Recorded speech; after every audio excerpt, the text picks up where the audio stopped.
Thank you, Chairman of Community. I want to associate myself with what has been said, especially what our sister President Samia Suluhu has just mentioned. But before that, let me raise a couple of questions maybe to guide us. I don't know if that is possible. One, is there anybody among us who did not see this coming? I for one, I saw it coming to be where we are now. I saw it coming because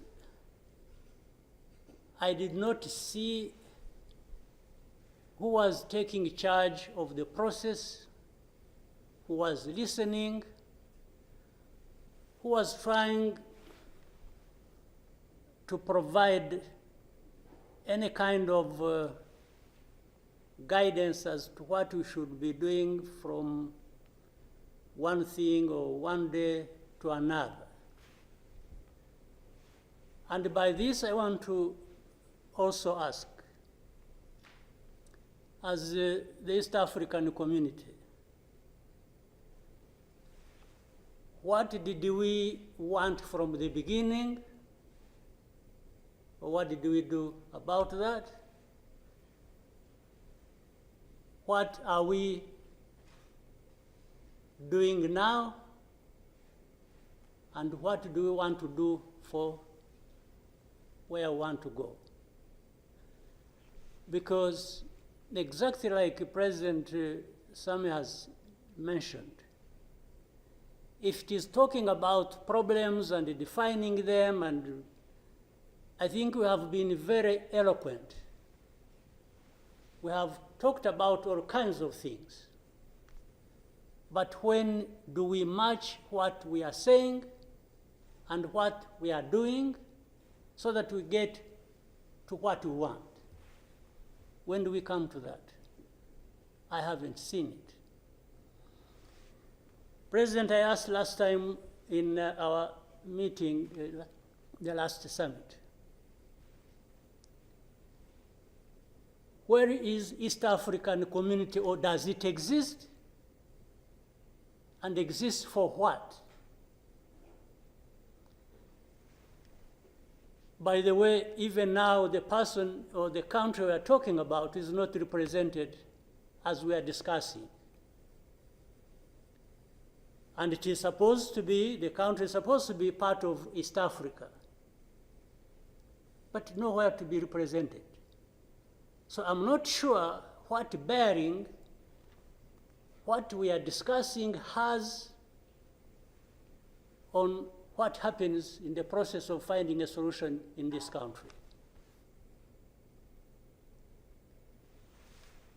I'll move on.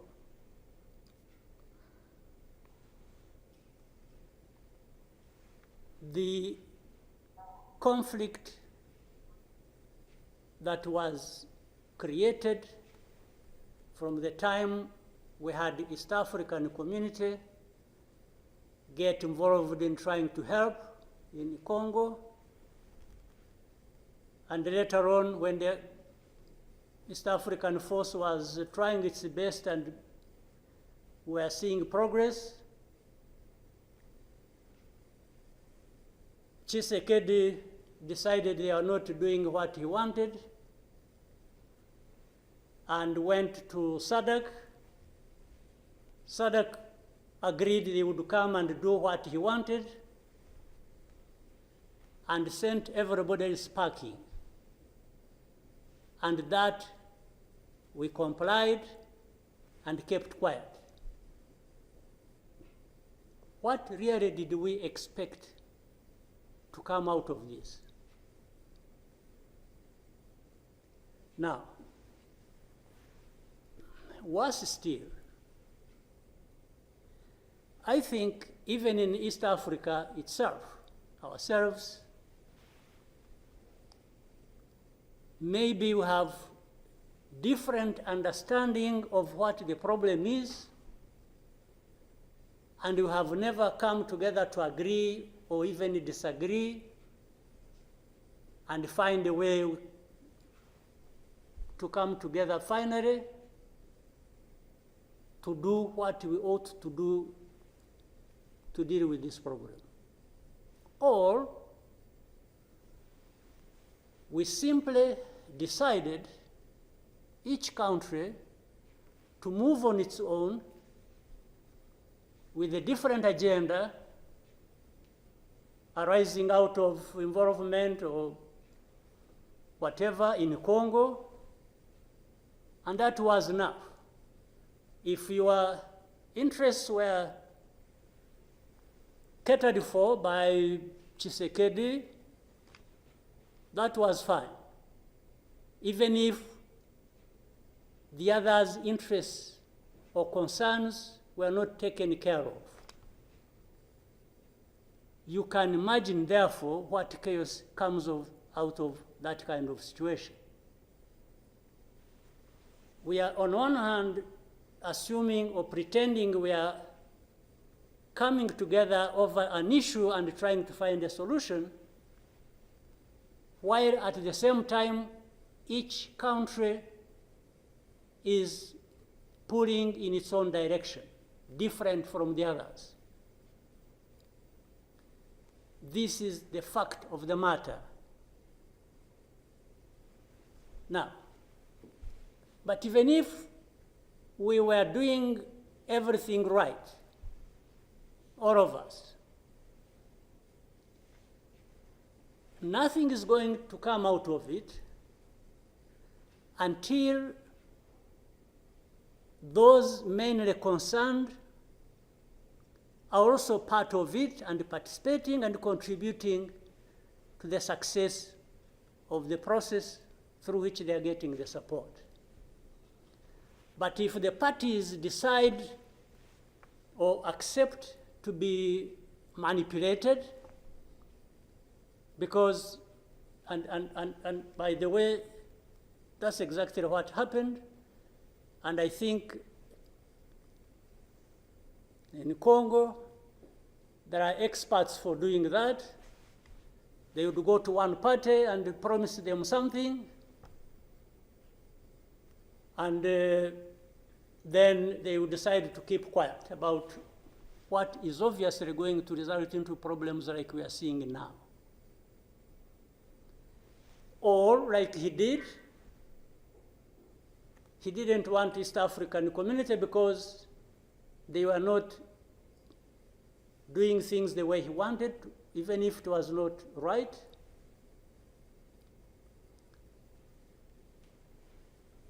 He got rid of them and he decided to bring in SADC. SADC was, without any question, coming to assist Tshisekedi to fight alongside FDLR, these murderers of our people here in this country, to fight against mercenaries, and to have Burundi on ethnic political basis decide to support Tshisekedi in whatever endeavor, including exactly doing what those murderers did to our people and what they are doing in Eastern Congo. They have displaced people, they have killed people, they have persecuted them on a daily basis for who they are. We have refugees here who have been here for the last 20 plus years, just dislocated from Congo and sent to Rwanda because they say these are ethnic Tutsis and therefore they belong to Rwanda, they don't belong there. And everybody is around. I don't know how many entities we have in Congo, honestly. We have MONUSC, we have some DRC, we have mercenaries, we have Burundi, we have FDLR that has joined them, and everybody is there watching this thing, and we pretend it's like we don't understand what has been going on for all these years. And then when things like this of last week erupted, we behave like we are surprised or we are concerned about humanitarian crisis, about this and that. Isn't persecuting and killing people and displacing them part of that humanitarian concern? So as East Africans, we sit here and then do what about it? For the last 2 days, on Monday and today this morning, I spoke with the President of South Africa, who sought me out to speak with me on this matter because of their involvement in Eastern Congo. And he's also there pretending to be playing a peacemaker role. And he has a force that has been fighting alongside FDLR and has been fighting the M23 on the instructions of Tshisekedi, because these are people who are not supposed to be in Congo, that these are from Rwanda, or the M23 are not Rwandans, please. These are Congolese, and one time he accepts it, then another time he says, no, part of it is yes, and then the other part is from Rwanda, and these are He keeps on going. And how do we, leaders of our own countries, accept this to go on forever and just accept that we shall be manipulated by Tshisekedi or whoever is supporting him? And South Africa dares even issue threats about what is likely to happen after that, and so on and so forth. Of course, we will see what threats they are talking about. Maybe they should have done that exactly for which they have been issuing threats. They should have done it to clean up the mess in Eastern Congo, or to fight back those who have been trying to clean up the mess. So then you have the whole international community just confused. They talked about Rwanda, they talked about the Nairobi process. Honestly, even here, maybe you will help me understand what all this means. The processes became an end in themselves. And the people leading these processes became more important than the results of the processes. The Nairobi process became a Uhuru process. Then the Rwanda process, it's like you can't say anything that will displease President Lorenzo.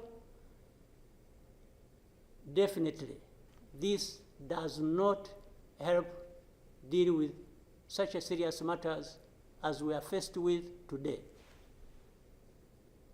That in the end, just because they can't be addressed, we have such a situation that, like we have now.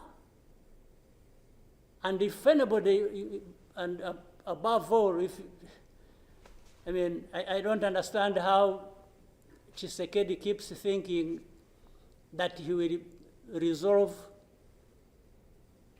the problems to do with rights of people militarily. Kill them, shoot them, bring in forces that are ready to help, like especially Burundi, where I don't know whether that has been helpful for the last few days or weeks. They have been doing that. So I want us to, Chairman, Your Excellencies, I want us, whatever we are saying and whatever we intend to do, we capture the context rightly and then proceed based on that, and maybe we can get somewhere. But otherwise, if we keep saying good things, saying that, and to each other, being nice, and then each one fulfilling their own interests other than others' interests, the common interests we have as East Africans,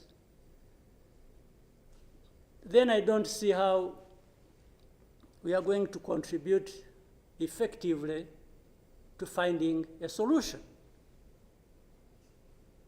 But really, to have even had East African community expelled from Eastern Congo and everybody complied and then there was quiet, it's as if it was normal or that is okay. Everything dictated by the country or the person we are trying to help. I didn't understand that. And that's where we are now. That's how we are here, where we are. So let me maybe for now stop here. I would really want to hear advice of others, but I think it's not just a plaything. It's not, it's a serious matter, evidently, because it consumes people's lives. And the other day, 2-3 days ago, we lost people. There was a lot of sharing from Eastern Congo, from Goma, and killed a dozen people and injured hundreds. We will definitely take care of that. There's no question about it. Thank you, Mr. Chairman.